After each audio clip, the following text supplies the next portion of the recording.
Hello and welcome to Global Class. Today we are going to start with Boko Haram. In one of my videos, I spoke about West Africa and Sahel region. And in the Sahel region, I was talking about terrorist organization or the jihadi group. There, I was talking about AQIM, Al Qaeda, Islamic Maghreb, and one more Boko Haram. So today we are going to discuss about Boko Haram. Let's get started. Let me start my pen tool. Um, Yep. All right. So, what is the meaning of Boko Haram? Boko Haram means Western education is forbidden. Boko Haram, it's a terrorist organization based in northeastern Nigeria, which is also where this group is active in Chad, Niger, and northern Cameroon. The Boko Haram insurgency, it began in 2009, but it was established in 2002. Okay. When the militant Islamist and jihadist rebel group Boko Haram started an armed rebellion against the government of Nigeria. In 2016, the group split, resulting in the emergence of a hostile faction known as the Islamic State's West Africa province. So that means it's not only limited to just Boko Haram. Due to the differences of the ideology, we see in these regions by different names, which are the fraction of Boko Haram.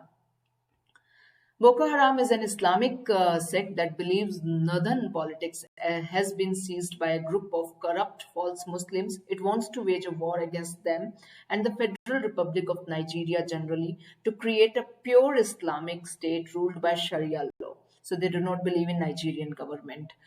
Why do they abduct school children, as you are hearing a lot of times in the news, especially in 2014 when they did so, because they wanted to be highlighted in the news. So Boko Haram and its affiliates now see the act of kidnapping school children as an effective way to raise money for their broad operations across northern Nigeria due to gains in widespread media coverage and the way it puts federal and state governments under pressure to secure the release of the victims at any cost. So that's the first tactic what they are using. As I said earlier, that they emerged in 2002, but started getting active in 2009 by rebelling against the government. So though they did not start as the military organization, their act became more and more violent eventually. They gained world recognition when in 2014 they kidnapped 274 girls from school. Today they control the most northern part of Nigeria with an extreme Sharia law. They are using children as soldiers and young girls as suicide bombers. While south of Nigeria is mostly Christian, this is something to note it down that the religious division in this Nigeria. So south this belongs to Christian and the north it belongs to Muslim. We can actually say that this is like 50-50% where Muslim and Christians living together over here. They, if you see on economic measurement tools, they are somewhere very low at majority of the economic indices. This obviously shows a correlation between corruption and underdevelopment, which is accentuated if one considers that Nigeria's debt towards the IMF increased by 500% since the 1990s because the money disappeared instead of going to development. So this is one aspect of development. Now another aspect of this case study connected to women or the young girls. They are expanding beyond their borders, as I spoke about Chad, Cameroon, and Niger, where they are not limited only to Nigeria. In 2016, there was very famous this,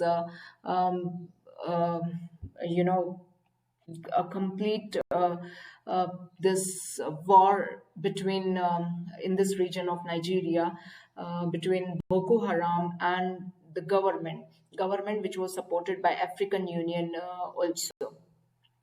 This links to security as the shifts places civilians directly in the line of fire, especially girls and women who are kidnapped and recruited to be used as female suicide bombers.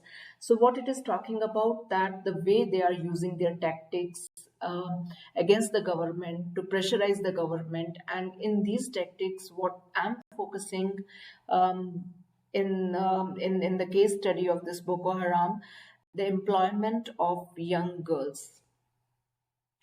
Girls are specifically kidnapped from their schools as education is a sin in the eyes of Boko Haram. If they are not used to be suicide bombers, they are forced to convert to Islam, marry Boko Haram members, kept in prison like conditions where they are repeatedly raped and impregnated to produce next generation of Boko Haram fighters. The kidnapping of students, the killing of teachers, and the destruction of schools by Boko Haram have affected the development of Nigeria, questioned its legitimacy, and has given more power to Boko Haram. The use of female suicide bombers by terrorist group is not a new tactic.